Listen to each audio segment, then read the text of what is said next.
आज का टॉपिक है हिंदी में वर्णमाला। आपने कहा कि सर आपसे हम हिंदी पढ़ना चाहते हैं, तो ठीक है, मैंने स्टार्ट कर दिया हिंदी और टॉपिक है वर्णमाला। बस आपको एक बात का ध्यान रखना होगा कि जिस भाषा का मैं यहाँ पर यूज करूँ आपको समझाने के लिए, उसी के अनुसार आपको अपने माइंड में सेट करना है। बिना लिखे हुए सीधा डायरेक्ट मैं आपके माइंड में जो कहते हैं ना कि कुछ चीज़ हम भूल जाते हैं, बिल्कुल नहीं भूलोगे। आपके माइंड में सीधा-सीधा उतार दूँगा मैं, ठीक है? तो चलता हूँ मैं अपने टॉपिक की ओर, ना टाइम वेस्ट करते हुए। देखिए, सबसे पहले मैं आपको बता दूँ वर्णमाला। वर्णमाला से पहले कुछ बुनियादी बातें हैं जो आपको समझनी होंगी, ठीक है? यानी मैंने कहा हिंदी, अब हिंदी क्या एक भाषा है? जी सर, हिंदी एक भाषा है, तो आपने सही आंसर दिया। लेकिन आपको ये भी पता होगा कि हिंदी हम क्यों पढ़ रहे हैं? हिंदी का टेस्ट हमारा क्यों लिया जा रहा है?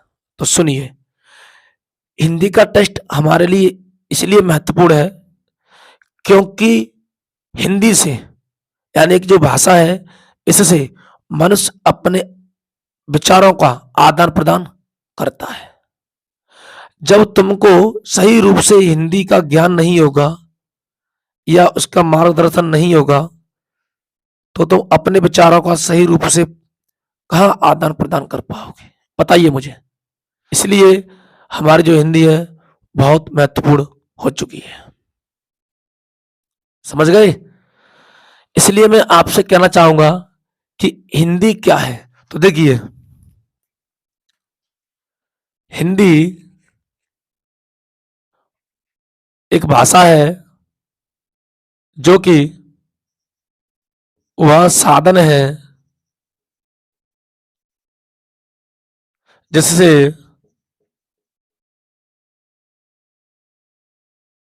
मनुष्य अपने विचारों का आदान प्रदान करता है। यानी हिंदी वह साधन है, यानी हिंदी भाषा वह साधन है जिससे मनुष्य अपने विचारों का आदान प्रदान करता है। कि सर ऐसे कैसे? देखिए, जैसे कि मैं आपसे एक भाषा के माध्यम से ही आपको समझाने का प्रयास कर रहा हूं, या आप किसी और को समझाने का प्रयास करेंगे तो कोई ना कोई भाषा होगी, ठीक है? लेकिन यहां पर हम क्या पढ़ रहे हैं? हिंदी भाषा। तो बस इसी के साथ-साथ आपको समझना होगा। तो जैसे कि आपको मैं समझाने का प्रयास कर रहा हूँ, तो किस भाषा का यूज़ कर रहा हूँ मैं? हिंदी भाषा का, ठीक है? तो ये क्या लिखा है ये? वह साधन है जिससे मनुष्य अपने विचारों का आदान-प्रदान करता है, ठीक है? अब इसके बाद आपको समझना होगा कि सर ये तो ठीक है कि आदान-प्रदान मनुष्य करता है, लेकिन किस तरह करता है? तो देखिए, मैं आपको समझा रहा हूं और समझा कैसे रहा हूं? मौखिक ध्वनि के माध्यम से। तो सबसे पहली बात तो यह है कि सबसे पहली भाषा मौखिक ध्वनि, यानी आप मौखिक के साथ उच्चारण करेंगे, ठीक है? तो क्या आती है? मौखिक, मौखिक भाषा। इसके बाद सर मैंने मौखिक भाषा जो आपसे कहा कि वह साधन है जिससे मनुष्य अपने विचारों का आदान प्रदान करता है, तो इस भाषा को मैंने यहां पर लिखित रूप दे दिया। जो मैंने आपसे ध्वनि का उच्चारण किया वो ध्वनि मैंने लिखित में विस्तारित कर दी, है ना? तो क्या बोलते हैं उसे? लिखित भाषा। लिखित भाषा। अब आपकी समझ में आया? तो आप किसी भी व्यक्ति या किसी भी पर्सन से बात करोगे तो या तो मौखिक करोगे या लिखित में दोगे, लेकिन सबसे पहले मौखिक। अगर आपके नजदीक है, पास है, और जैसे ही दूरी बढ़ती है तो आप उस भाषा को लिखित भाषा में बदलकर उस तक अपने विचारों का आदान प्रदान प्रदान प्रकट करेंगे। समझ में आया? तो मैं आपसे यही कहना चाह रहा हूं कि हिंदी को पहले मौखिक भाषा, फिर उसके बाद लिखित भाषा में बदल दिया जाता है मुख्यतः रूप से। ठीक है, लेकिन यहां से भी पॉइंट है कि सर मौखिक भाषा को लिखित भाषा में बदलने के लिए कुछ आवश्यकता पड़ी। यस, पड़ी। क्या पड़ी? तो देखिए, जैसे मैंने कहा आपसे, मैं आपको समझा रहा हूं, ठीक है, और आपको समझा रहा हूं तो कोई बात नहीं है, किसी की आवश्यकता नहीं है, केवल ध्वनि की आवश्यकता है, ओनली ध्वनि की आवश्यकता है। ठीक है, लेकिन जैसे ही मैं जिस ध्वनि का उच्चारण मैं आपके सामने कर रहा हूं, उस ध्वनि को मैं लिखित रूप अगर उसमें बदलूंगा तो मुझे क्या करना पड़ेगा? कुछ आवश्यकता होगी। तो सबसे पहले मुझे पेन, किसकी आवश्यकता है? पेन। ठीक है, तो आवश्यकता पड़ी ना। जैसे कि आप यहां से आगरा जाएंगे तो आपको वाहन की जरूरत पड़ेगी, है कि नहीं है? तो इसी तरह मैं मौखिक भाषा से लिखित भाषा में आऊंगा, यहां तक आऊंगा तो सफर करते करते कुछ चिन्हों की आवश्यकता पड़ेगी। क्या बोले उसे? चिन्हों की आवश्यकता पड़ेगी। तो कुछ चिन्हों की आवश्यकता पड़ेगी, और वो चिन्ह कौन कौन से होते हैं? तो आप ये मत कहना ये नहीं। वो चिन्ह होते हैं आपके अ, क, आ इत्यादि। ये आपके चिन्ह कहलाते हैं। जैसे कि मैंने आपसे कहा कि आप डेली पढ़िए, तो आप डेली पढ़िए, तो मैंने क्या बोला? आप डेली पढ़िए, आप, है ना? तो इसमें कौन सा चिन्ह आ गए? आ, पप्पा। डेली आपको पता ही है। तो हम भाषा को लिखते वक्त जिन वर्णों का यूज करते हैं उन्हीं को चिन्ह बोल दिया जाता है। लेकिन बोला कब जाता है? जब मौखिक भाषा को लिखित भाषा बदलने के लिए प्रयोग किया जाता है। तो बीच में जो प्रक्रिया होती है उस प्रक्रिया को हम चिन्ह नाम दे देते हैं। अब सर प्रक्रिया कैसे? तो देखिए, मैंने कहा कि मुझे राम आगरा भेजना है, मुझे राम को आगरा भेजना है। तो राम को आगरा भेजने का मतलब राम आगरा जाता है। मैं प्रयास करता हूं एक एग्जाम्पल के माध्यम से। राम आगरा जाता है, ठीक है। तो राम, तो सबसे पहले मैंने जो ध्वनि का उच्चारण किया, क्या किया? राम आगरा जाता है। अब राम आगरा जाता है तो मैंने क्या लिया? वर्ड लिया। क्या लिया? वर्ड। कौन सा लिया? राम, यानी राम। मैंने अभी अभी कहा था कि अ क आ इत्यादि, यानी जो भी 52 वर्ड है अभी आगे लेने वाले हैं, देखते रहना। तो राम आगरा जाता है, इसमें आ गया, इसमें ग आ गया, रा गया। तो मैंने जो ध्वनि का उच्चारण किया, राम आगरा जाना है, आपको रोज पढ़ना है। तो ऐसी ध्वनि को लिखित रूप में लाने के लिए जिन वर्णों का उच्चारण होता है उनको चिन्ह नाम दे दिया गया है। ठीक है, आप जान सकते हैं अच्छी तरह से। तो सीधी सी बात है, मौखिक ध्वनि को लिखित ध्वनि में बदलने के लिए कुछ चिन्हों की आवश्यकता होती है। अब जैसे ही ये चिन्हों की आवश्यकता हुई तो एक बात बताइए, आप एक पर्सन हो, ठीक है, एक व्यक्ति हो, कोई भी है, कोई भी है, ठीक है। अब अपने घर पे आप जैसे भी हैं वैसे ही खुशहाल है, ठीक है। आप कहीं पर भी जाते हैं, फंक्शन वगैरह में, शादी पार्टियों में, तो आप देखना कि आपका रूप बदल जाएगा, आपकी स्टाइल चेंज हो जाएगी, गारंटी है। देखिए, तो उन चिन्हों को क्या बोलते हैं? लिपि बोलते हैं। क्या बोलते हैं? लिपि। क्या बोलते हैं? लिपि। तो सीधी सी बात है, चिन्हों का नाम क्या रख दिया गया? लिपि।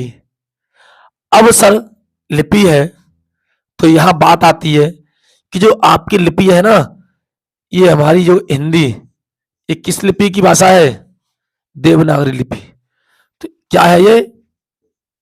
देवनागरी, देवनागरी लिपि, ठीक है, जो कि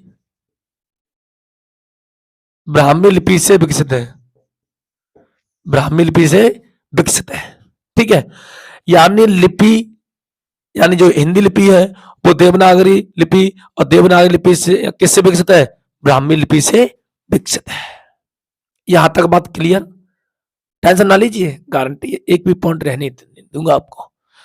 अच्छा सर, लेकिन लिपि तो कई होती हैं, उष्ट लिपि है ना, रोमन लिपि। तो यहां पर भी देखिए एक पॉइंट ध्यान से, मैंने आपसे कहा कि क, और मैंने ये भी कहा क, मैंने कहा ख, या भी कहा ख, मैंने कहा ग, या भी कहा ग। क्या इसके माध्यम से, यानी ये समान ध्वनि, ये क्या है? समान ध्वनि। क्या समान ध्वनि के माध्यम से आप लिपि का पता लगा सकते हैं? तो आप कहोगे बिल्कुल नहीं। अधिकतर हमें, जब हम लिखित भाषा का प्रयोग करते हैं, उसे देखकर ही मालूम कर सकते हैं कौन सी लिपि है। अब कहो सर हम तो बोल के कहेंगे इंग्लिश, तो आपने बोला ना अंग्रेजी, तो आपने मुझे बता दिया कि अंग्रेजी यानी रोमन लिपि। ठीक है, या तो ये आधार है, या फिर आपको जो लिखित भाषा है उसके अनुसार भी आप पहचान सकते हैं। ठीक है, तो अधिकतर लिखित भाषा के अनुसार ही आप लिपि का पता लगा सकते हैं। अच्छा, आप कह रहे हो दाएं से बायां, बाएं से दाएं लिखी जाती है। अरे नो टेंशन रहिए, गारंटी मेरी है, पहले क्रम से चलने दो। ठीक है, तो ध्यान दीजिए, समान ध्वनि के आधार पर हम अधिकतर लिपि का पता नहीं लगा सकते। ठीक है, जैसे मैंने यहां कहा क क, आप बोल रहे हो क, मेरी ध्वनि भी क, लेकिन ये इंग्लिश में, ये हिंदी में, तो ये क्या आती है? रोमन लिपि। ये क्या होती है? देवनागरी लिपि। क्या आप बताइए, क्या उच्चारण के माध्यम से पता लगा सकते हैं इस वाले पैटर्न में? तो बिल्कुल नहीं। तो इसलिए मैं आपसे कहता हूं कि लिपि जो है अधिकतर आपकी लिखित में दी जाती है, तो आप आसानी से पता लगा सकते हैं। ठीक है, अब आप यहां पर ये देखिए, जो हिंदी है, जो हिंदी भाषा है, वो आपकी संस्कृत भाष धातु से बनी है। ठीक है, किससे बनी है? संस्कृत की भाष धातु से उत्पन्न है। ठीक है, किससे उत्पन्न है? भाष धातु से उत्पन्न है। तो सबसे पहले यहां तक की जो बातें हैं आपकी समझ में आनी चाहिए, और गारंटी है कि आपकी समझ में आया होगा। मैं एक बात पुनः दोहराना चाहूंगा और आप समझने का प्रयास करें। सबसे पहले हिंदी, हिंदी भाषा वह साधन है जो कि मनुष्य अपने विचारों को एक दूसरे से आदान प्रदान या पहुंचाता है, अपनी बात को एक दूसरे से। दूसरा पॉइंट, अगर दूरी बढ़ती है तो उस मौखिक भाषा को लिखित भाषा में भी बदला जा सकता है। तीसरा पॉइंट, जब मौखिक भाषा को लिखित भाषा में बदला जाता है तो कुछ आवश्यकता होती है। कुछ क्या आवश्यकता होती है? तो कुछ क्या आवश्यकता होती है? वो कुछ आवश्यकता होती है चिन्हों की। उनका नाम क्या है? चिन्हों की। अब उन चिन्हों का नाम क्या रख दिया गया? तो उन चिन्हों को रख दिया गया लिपि भाषा, यानी लिपि बोला जाता है। ठीक है, अब लिपि क्या है? आपको पता है कि मौखिक भाषा को लिखित भाषा में बदलने की जो प्रक्रिया होती है, एक आचार विचार जो अपने होते हैं, उसी को हम चिन्ह कहते हैं। ठीक है, अब सर लिपि आप जानते ही हैं। ठीक है, दूसरी बात, लिपि आप अधिकतर मौखिक भाषा के तहत नहीं पहचान सकते। आपको दर्शाना होगा लिखित में, या आपको दर्शाना होगा खुद अंग्रेजी, उर्दू, फारसी, जो भी है। ठीक है, अन्यथा आप लिखित आधार पर ही पहचान सकते हैं। मैंने बोला क आपको समझा दिया है। ठीक है, अब सर हिंदी, हिंदी संस्कृत भाष धातु से उत्पन्न है हिंदी भाषा। ठीक है, फारसी शब्द। ओके, तो यहां तक किसी को दिक्कत बताइए? अच्छा, देखो इंग्लिश रोमन लिपि, ये आपकी देवनागरी लिपि। हिंदी जो है देवनागरी लिपि से है, जो कि ब्राह्मणी लिपि से विकसित है, ब्राह्मी लिपि से। ठीक है, यहां तक किसी को दिक्कत? तो जल्दी से इसे नोट कीजिए ताकि मैं आगे अब बढ़ूंगा अपने टॉपिक की ओर, ठीक है, कि वर्णमाला के अंतर्गत एक शब्द है वर्ण। क्या है? वर्ण। अब देखिए वर्ण क्या है? वर्ण, ध्यान दीजिए, वर्ण को हम ध्वनि बोल सकते हैं, एक ही बात है। कैसे? जैसे कि मैंने बोला क, क्या बोला? क, तो आपसे मौखिक रूप में बोला क, लेकिन इसका नाम रख दिया लिखित भाषा में वर्ण। यानी मौखिक ध्वनि को लिखित भाषा में लिखा जाए, उसे हम वर्ण रूप दे देते हैं, ठीक है। देखिए आपके यहां तक बात समझ में आ गई, ठीक है। अब देखिए वर्णमाला। वर्णमाला सर, वर्णमाला कहते हैं कि व्यवस्थित समूह को, यानी क्रम से व्यवस्थित समूह को, ठीक है, वर्णमाला कहलाती है। अब देखिए, तो सबसे पहले हम आपको समझाने का प्रयास करेंगे। वर्णमाला है वो अधिकतर मुख्यतः दो भागों में विभाजित है। कितने भागों में विभाजित है? दो भागों में विभाजित है। अब आपको यह देखना होगा कि दो भागों में विभाजित तो है, लेकिन कौन कौन से भागों में विभाजित है, ठीक है। क्योंकि यहां ऐसा होता है कि आप सोचते हैं कि वर्णमाला दो भागों में है या तीन भागों में, तो आपको यहां पर विशेषकर ध्यान देना होगा और आपको समझने का प्रयास करना होगा, ठीक है। तो वर्णमाला आपकी दो भागों में विभाजित है मुख्यतः, वैसे आपकी तीन है, जो कि अयोगवाह तीसरा पार्ट है, तो उसे हम अलग से पढ़ेंगे और आपको बताने का प्रयास करेंगे, लेकिन अभी पहले आप यहां समझने का प्रयास करें, ठीक है। तो आपके यहां पर दो है, स्वर और व्यंजन। स्वर और व्यंजन। अब सर स्वर, सर स्वर किसे कहते हैं हमें नहीं पता, आप बताने का प्रयास करें। तो सुनिए, स्वर वे होते हैं जो स्वतंत्र रूप से बोले जाते हैं, ठीक है। सर व्यंजन, व्यंजन वे होते हैं जो स्वतंत्र रूप से नहीं बोले जा सकते, यानी वो स्वरों की सहायता से बोले जाते हैं, ठीक है। तो सर यहां पर बताइए फिर इसका मैटर क्या है, तो सुनिए, स्वर, जैसे मैंने आपसे कहा अ, लिख देता हूं मैं, ठीक है, अ, आ, ई, उ, ऊ, ए, री और है, री, री, ए, ऐ, ओ, औ, ठीक है।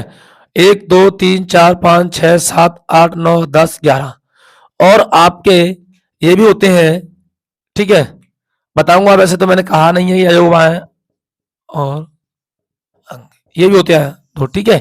तो ध्यान दीजिए, आप आपको ये समझना होगा कि आ ई उ स्वर कितने हो गए हमारे?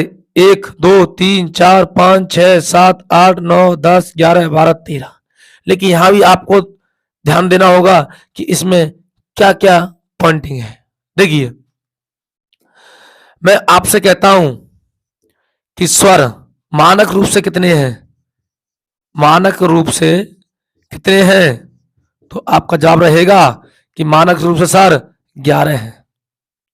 11 किस रूप से है? लिखित रूप से। इसे क्या बोल सकते हैं? इसे बोल सकते हैं लिखित रूप। क्या बोल सकते हैं? लिखित रूप। लेकिन यहां पर एक पॉइंट है कि सर ये क्या है? ये तो 13 है, बट आप 11 क्यों लिख रहे हैं? तो देखिए, मैंने एक रिवर्स किया, ये और दो ये, ठीक है, क्योंकि इनको बोला था अयोगवाह। अयोगवाह, इसका नाम है विसर्ग, वैसे अनुस्वार, यानी ये विसर्ग, और किसी अगर वर्ण पर ऊपर बिंदी लगी है तो उसे अनुस्वार, जैसे कि पंकज, कहीं पर भी लगे, चाहे बीच में, यानी जिस वर्ण के ऊपर लगे वो अनुस्वार कहलाएगा, ठीक है। ये विसर्ग, और दोनों को बोलते हैं अयोगवाह, ठीक है। इसलिए इनको स्वर की श्रेणी में नहीं रखा गया है, लेकिन इनका अकाउंट कब करते हैं कब नहीं करते हैं मैं आपको आज समझाने वाला हूं, ठीक है। तो देखिए, मानक रूप से कितने होते हैं? 11, या लिखित रूप से कितने होते हैं? 11। लेकिन यहां पर पॉइंट है दूसरा, उच्चारण के स्थान पर, उच्चारण के आधार से या स्थान से, स्थान पर 10 होते हैं।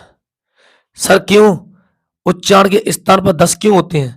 तो सर 11 कौन से हुए? तो आपने पहले मानक रूप कितने होते हैं? 11, यानी लिखित रूप से। तो 1 2 3 4 5 6 7 8 9 10 11, ठीक है।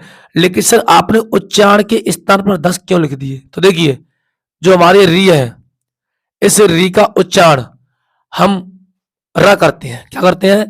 र करते हैं। जैसे कि मैंने कहा कृपा, क्या कहा मैंने? कृपा, तो ये आ गया।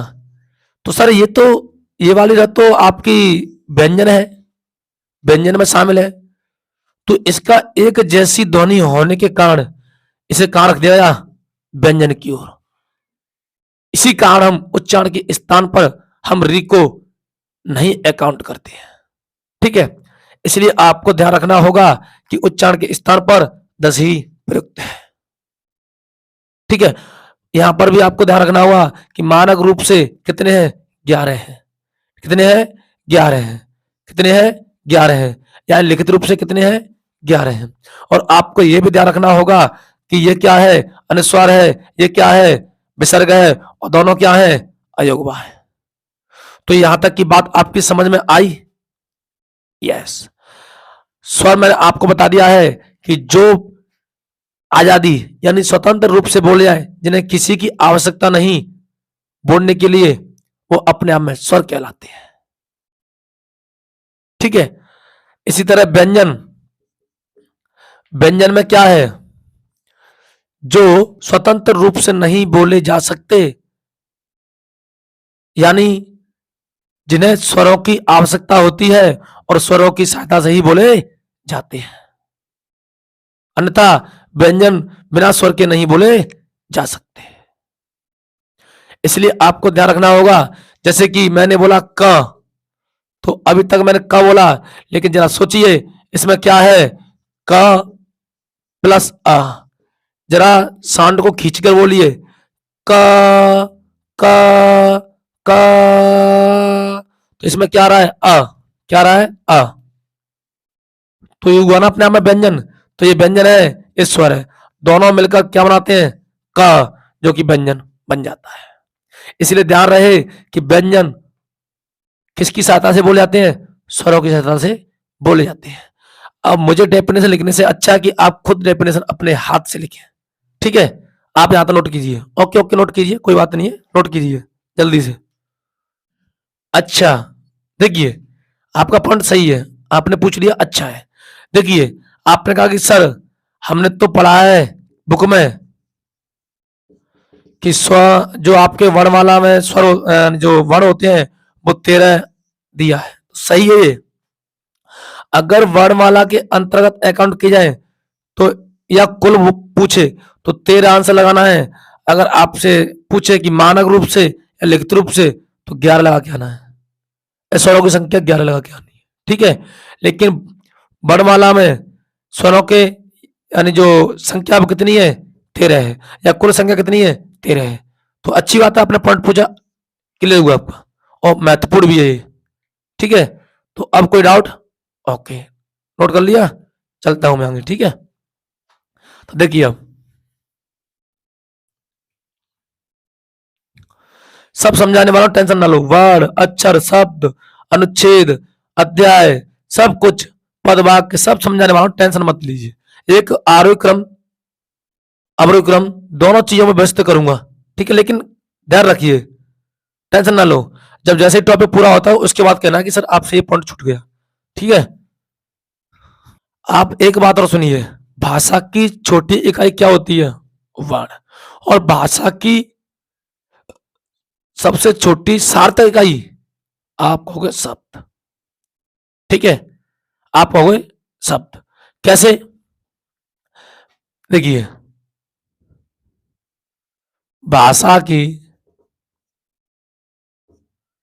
सबसे छोटी इकाई आप क्या कहेंगे? वर्ण। ठीक है। मैंने कहा आपसे भाषा की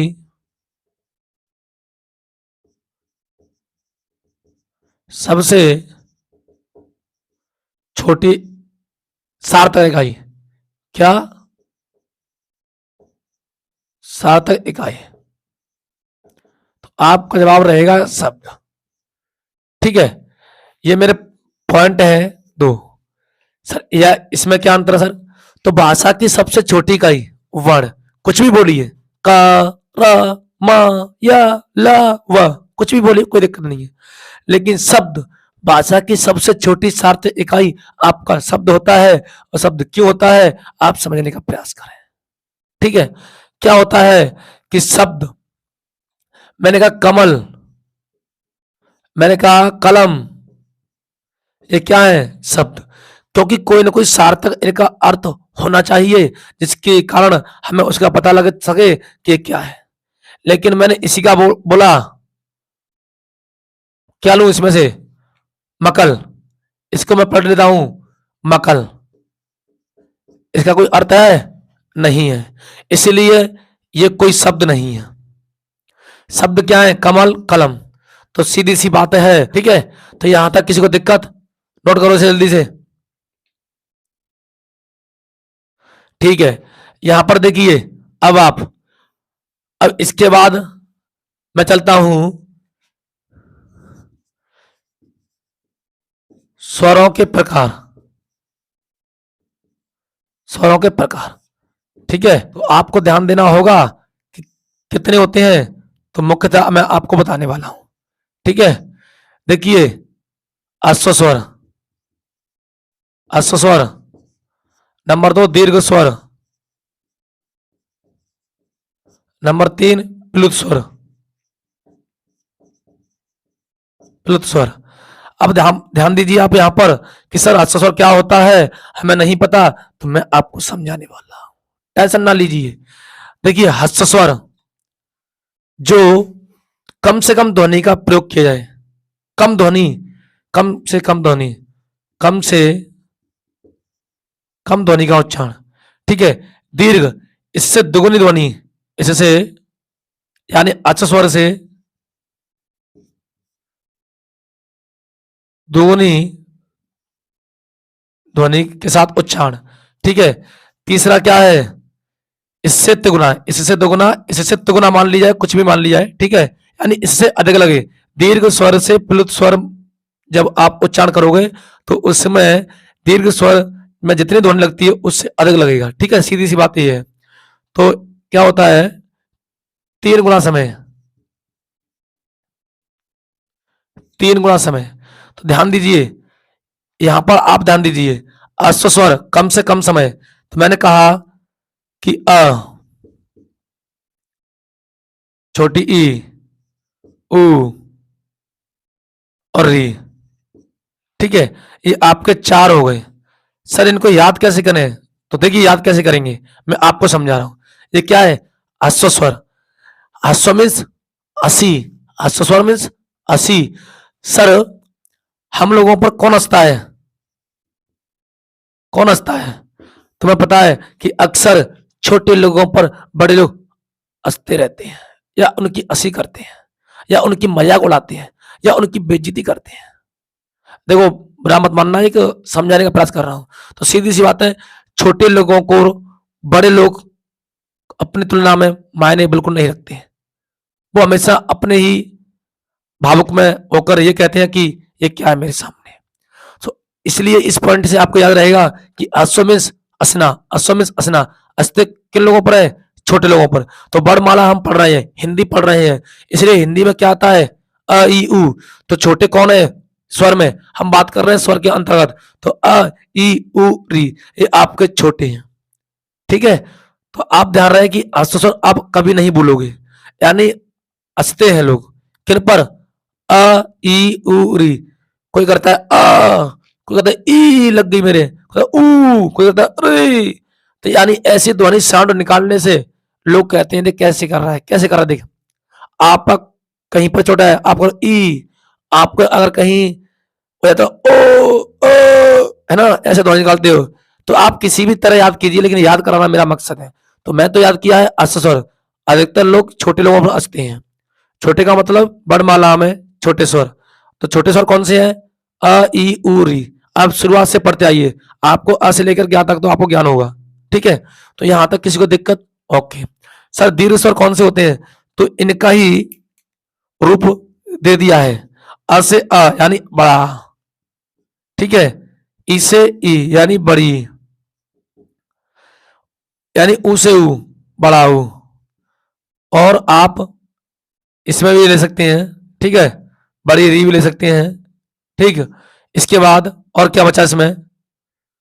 छोटी ए और ए और ओ आओ, ये बच्चे इसमें।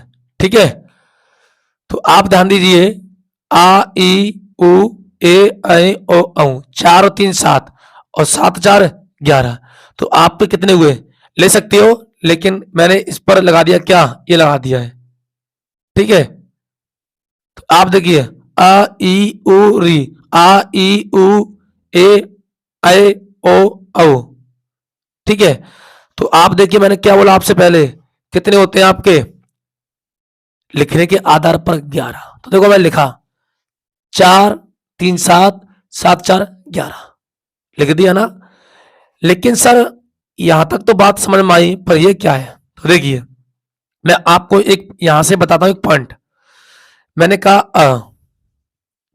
अ से मिलकर ई क्या बनी? आई। इसी तरह इससे एक उत्पन्न होता है अ प्लस आई यानी ए बराबर क्या मिलती है? इसकी बड़ी बहन बड़ी है। पहला पॉइंट। दूसरी बात ये, तो अ प्लस उ क्या बनता है? आओ। इसके बाद अ प्लस ये यहां आता है यानी ओ, तो बनता है आओ। ठीक है, आपको ये बातें विशेषकर ध्यान रखनी होंगी। इसलिए देखिए आ से ई आए आए आए, एक ध्वनि निकालिए। सर ये आपके संधि में काम देंगी, गारंटी है ये आपकी संधि में काम देंगी। ठीक है, इसलिए आपको यहां पर ध्यान रखना होगा।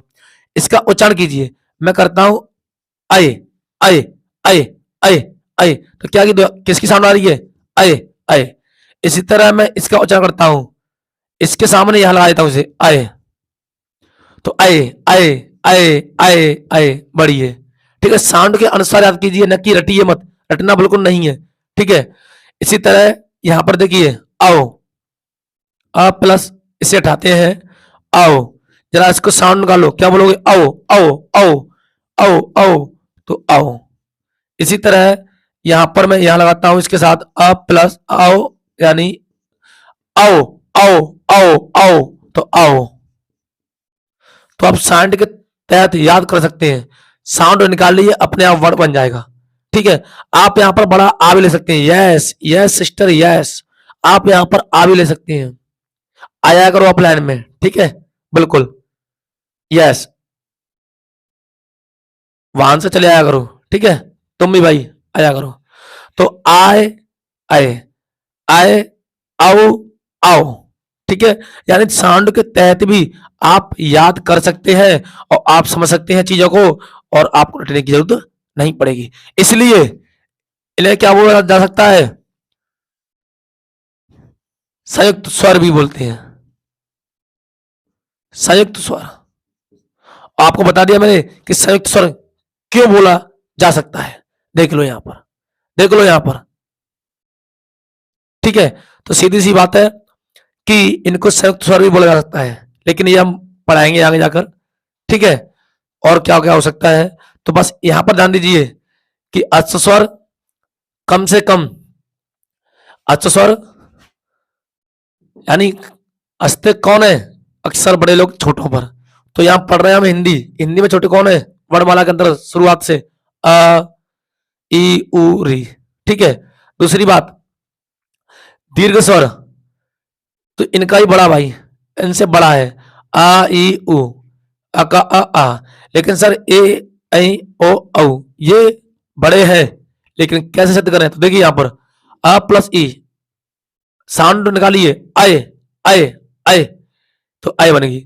आ प्लस ये यहां पर आ गई तो आय आय। ठीक है, ऐसे ही आ प्लस उ, अ प्लस उ, आओ आओ। अब इस ओ से मिलकर अ प्लस ओ से मिलेगा, जरा साउंड निकालिए, ये रहा आओ आओ आओ आओ आओ। तो आओ बन गया। यानी साउंड के तहत ही आप याद कर सकते हैं, टिक मार्क कर सकते हैं। ठीक है, तो इसलिए इन वर्णों को हम क्या बोल सकते हैं, संयुक्त स्वर बोल सकते हैं। यहां तक बात आई समझ में? ओके, तो यहां तक अगर आपको दिक्कत ना हुई हो तो आप इसे नोट कीजिए। लेकिन साथ ही साथ मैं अभी एक हमारा ये पॉइंट है प्लुत स्वर, इसे भी समझा देता हूं मैं आपको। ठीक है, देखिए ये होता है, जैसे मैंने इसमें क्या होता है, 3 गुना समय, यानी अश्व स्वर का 2 गुना दीर्घ स्वर और दीर्घ स्वर का 3 गुना 4 गुना जो भी है वो प्लुत स्वर। क्रम से याद कीजिए, गारंटी आपकी हिंदी रहेगी नहीं। अब देखिए क्या है, जैसे मैंने कहा ओम ओम, यानी मेरा कहने का अर्थ है कि वर्ण को खींचा जाए और खींचकर बोला जाए, वही आपका प्लुत स्वर कहलाता है। जैसे मैंने बोला ओ,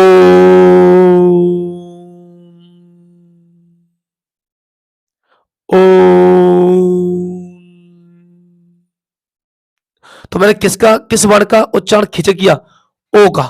तो इसे कैसे लिख सकता हूं, ओ, इसका रूप ऐसे होता है अम, माने खिंचा, क्या खिंचा, ओ। तो इसलिए मैंने दर्शाया ऐसे करके, मैंने कहा राधा। तो देखिए मैंने क्या बोला, जिस वर्ण किस वर्ण को खींचा मैंने, रा, तो ये खींचा था मैंने, इसका ऐसे कर दिया और धा, तो राधा। तो सीधी सी बात है, कहीं पर भी कोई भी शब्द हो, अगर तुम उसमें से जिस वर्ण को खींचकर अगर ध्वनि निकालोगे तो आपका प्लुत स्वर में चला जाएगा। यहां तक बात आपकी क्लियर हुई? तो अश्व स्वर, दीर्घ स्वर, प्लुत स्वर आपकी समझ में आए होंगे आसानी से। अगर नहीं आए तो आप दोबारा से क्लिक करके वीडियो को देख सकते हैं। और क्या बोले आप, हाँ, औपराणिक की तो कोई दिक्कत नहीं है, औपराणिक में आप कैसे पूछ सकते हो मुझे, यहां पर भी पूछ सकते हैं, नो टेंशन रहिए। वैसे तो मैं आपका डाउट रहने नहीं दूंगा, फिर भी आप मुझे पूछ सकते हैं, आपके मन में जो डाउट आए वो पूछ सकते हैं। लेकिन पहले क्लास आपको पूरी देखनी होगी, क्योंकि हो सकता है कि आपके मन में जो डाउट आ रहे हैं वो यहाँ पर क्लियर हो जाए। ठीक है, कंप्लीट जब टॉपिक होगा तब तक, तो इसलिए पहले कंप्लीट कीजिए, उसके बाद पूछना है। ओके, ठीक है। लेकिन यहां तक की कहानी में और किसी को दिक्कत हो तो मुझे पूछ सकते हो, किसी को प्रॉब्लम? ओके, तो इसे नोट कीजिए, आगे बढ़ता हूं मैं। आपने नोट कर लिया? ठीक है, टेंशन ना लीजिए, गारंटी मेरी है। अगर आपकी हिंदी वेस्ट से वेस्ट ना करा दी मैंने, ठीक है, लेकिन आपको समझना होगा, थोड़ी दिक्कत है गले में अभी, कोई बात नहीं है। जैसे ही मेरा गला सही होता है तो मैं और अच्छी भाषा के माध्यम से और अधिक प्रयास करूंगा कि आपकी समझ में आए, क्योंकि मैं अभी अधिक से अधिक उच्चारण करने में असमर्थ हूं, क्योंकि थोड़ा दिक्कत है, इस वजह से प्रॉब्लम है, इसलिए फिर भी मैं आपका प्रयास कर रहा हूं। ठीक है, तो देखिए आप सभी ध्यान दीजिए, हमारा अगला पॉइंट है स्वर के जो आप प्रकार होते हैं। तो पहला आप पढ़ चुके हैं आप, यानी अच्छ स्वर, दीर्घ स्वर, प्लुत स्वर। दूसरा है अब जीभ के आधार पर। किसके आधार पर? जीभ के आधार पर, जीभ के आधार पर। तो ध्यान दीजिए, जीभ के आधार पर जो आपके हैं वो 3 पार्टिसिपेंट में बांटे गए हैं। देखिए, नंबर 1 अग्रस्वर,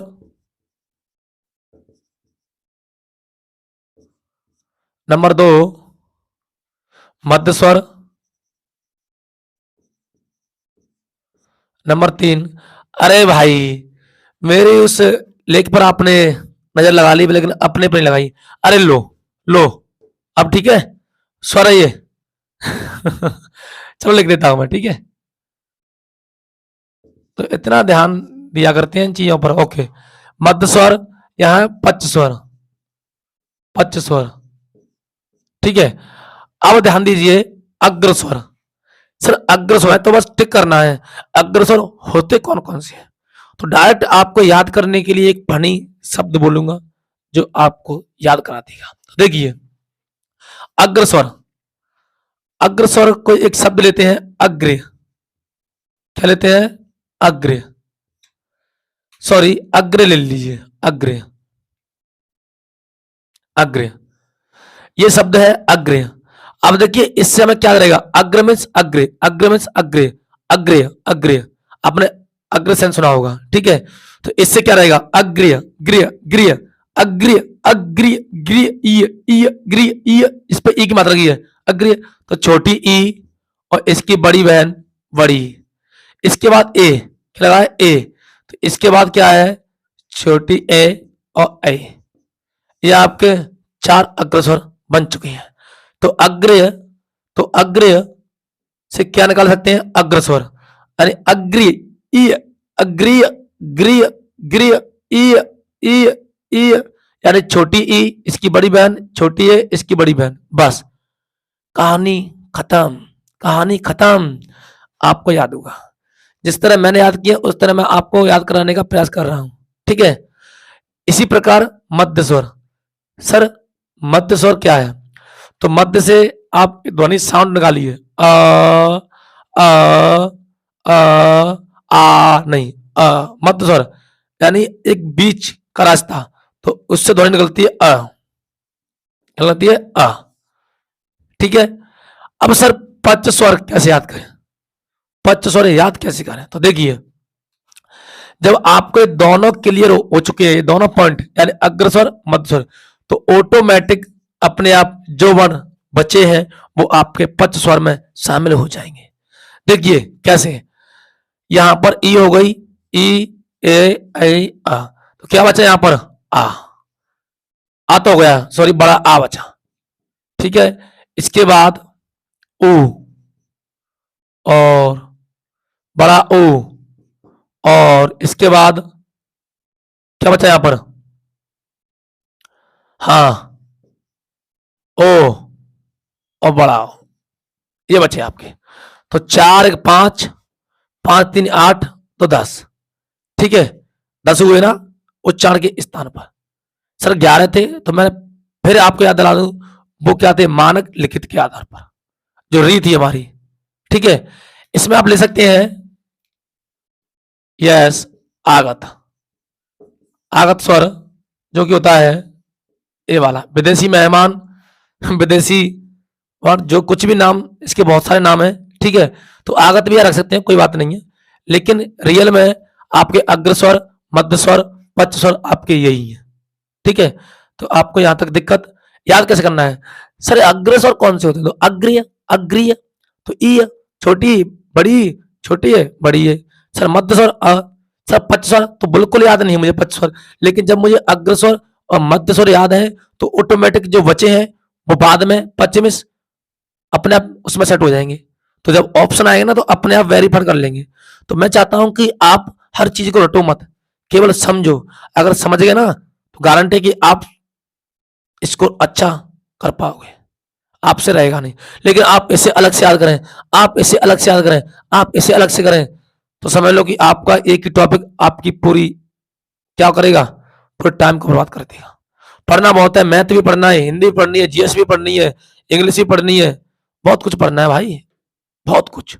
इसलिए कुछ ऐसा किया जाए हटकर, ताकि पूरा कंप्यूटर हमारे माइंड में चला ही जाए और समय भी कम लगे और आसानी भी हो। तो ऐसी भाषा, ऐसे वर्ण, ऐसे मैं उच्चारण करने वाला हूं जिसके माध्यम से आपको कोई दिक्कत नहीं आएगी, ठीक है? तो बताइए, अग्र स्वर, मध्य स्वर, पच स्वर में किसी को दिक्कत? कि सर कोई दिक्कत नहीं। अब देखिए अगला पॉइंट क्या है मेरा, ध्यान दीजिए अगला पॉइंट क्या है।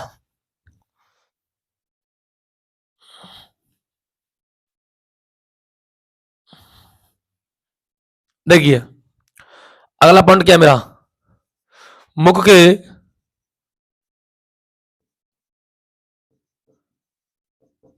आधार पर स्वर के प्रकार, ठीक है? तो ये है आपके 4, समृद्ध स्वर नंबर 1, नंबर 2 अर्ध समृद्ध स्वर,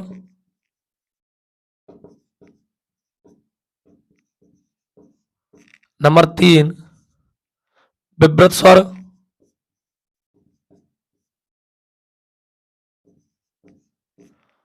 और चौथा है आपका अर्ध विभ्रत स्वर। ये आपके चार हैं, ठीक है।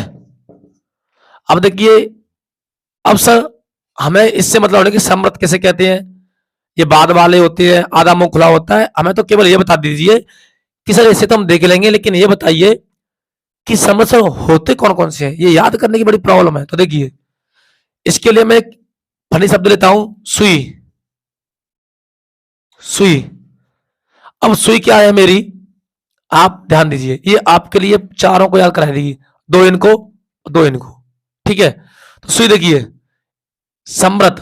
अब बताइए मुझे आप, सब्रग आपका व्रत, यानी जैसे कि मैं आपसे एक एग्जांपल लेता हूं, मैं आपसे कहता हूं कि आपने देखा होगा कि आप जब शादी पार्टियों में जाते हैं तो आपको अगर किसी वजह से आपके जो कपड़े हैं या आपका जो कोई भी वस्त्र है वो अकस्मात्र खराब हो जाता है या कट जाता है, तो आप दर्जी पर जाते हैं और दर्जी से बोलते हैं कि भैया इसे जल्दी से कंप्लीट कर दीजिए, सही कर दीजिए, ताकि हम अपनी पार्टी में जा सकें और हमारे घर वाले हमसे बहुत गुस्सा कर रहे हैं, क्योंकि अक्सर ऐसा होता है कि आप लेट तैयार होते हैं और पार्टी की जो वाहन है वो उसमें कई लोग बैठ चुके हैं, आप बारात वगैरह में जाते हैं और आप पर फिर गुस्सा होते हैं घर वाले, है ना, अन्य लोग गुस्सा होते हैं कि हम कब से कह रहे हैं कि हमारा टाइम 3 बजे का था यहाँ से निकलने का और आप अभी दर्जी पे जा रहे हो। तो आप दर्जी से बोलते हैं कि सब्र रखो, अभी हमारी जो सुई है ना